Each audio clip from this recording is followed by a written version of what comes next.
AITA for platonically cheating on my best friend? I'm in the middle of an ongoing argument with my best friend.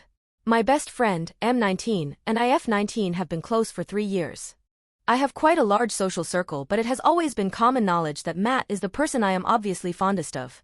People know that, and it's no secret that we spend most of our time with each other. Things were absolutely fine until this week.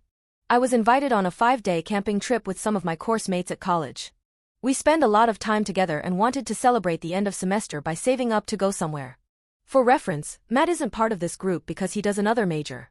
So it didn't really come up in conversation before this point because he hardly knows these people, and it didn't seem like a big deal to me. The trip is scheduled for the start of August, and I told Matt at the start of this week that I was going.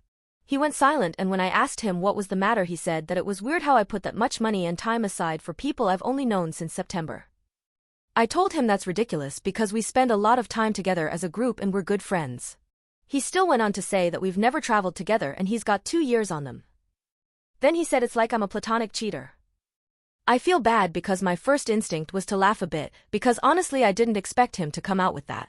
But then he hung up the phone and wouldn't answer my texts. I don't know what to do about this because I can't find it in me to apologize. I'm not a cheater, and I feel like he's making me out to be the AH for having friends aside from him. To be honest, I think the reason we've never traveled alone is because it'd be a solo trip between 2 members of the opposite sex, and frankly it'd feel like dating territory. It's just not appropriate, and I'd rather travel in a group, but Matt's friends aren't my friends and my friends aren't his. It's not that I think he'd come on to me or anything, but I think that's the type of thing I'd rather reserve for a boyfriend. By the way, this will be my first traveling experience done with friends rather than family.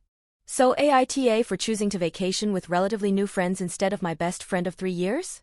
Edit, I rang Matt today after reading the comments from the morning and asked if we could meet up to talk in person because I'm not happy about the silent treatment. We argued on Wednesday night.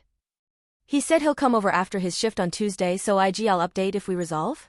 I'll probably only be doing one because I don't want to drag the situation, so woman shrugging, he didn't apologize over the phone BTW. Edit. About being more than friends. I'm starting to worry that's the case, which I don't think would end well because we have been so close and opened up about so much that it's almost too vulnerable. YK. Like our relationship is not a casual friendship, we know deep things about the other's life.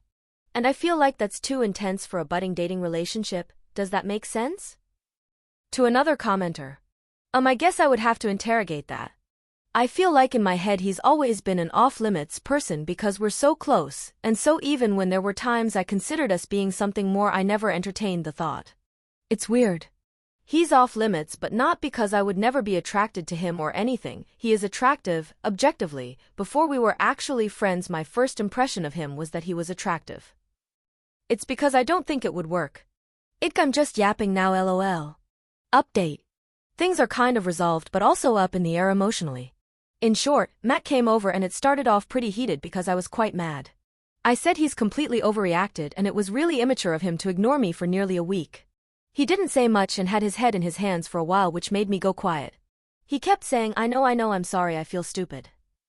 So I just came out with it and asked if there was something he needed to tell me because I want to know. At this point I was crying lol, a little riled up to say the least. So he hugged me and said he loved me and he was irrational and jealous. Can't lie, I thought we were going to kiss, but we didn't. Loudly crying face, what's going on here? But you guys weren't crazy. We talked more about why the trip bothered him so much and he kind of echoed what you guys theorized. He felt left behind and said out of all his friends I'm the one he values the most and he'd love to do something like his first friend holiday with me. Neither of us are that well off and have only been on a handful of trips with family when younger. I can't lie, I was very nervous, very emotional. Didn't want to push it by asking explicitly if he had a crush on me, but I do acknowledge that the way we act with each other is a little more than wholly platonic. Maybe it's just one of those loves where you'll always have that attachment, but it need not materialize into a romantic relationship. I'm still confused. Anyway, I think he was a bit immature at best, you could argue slightly possessive at worst. He said that when he said platonic cheater it was ironic, which explains the theatrical wording LMAO, but the jealousy was obs real.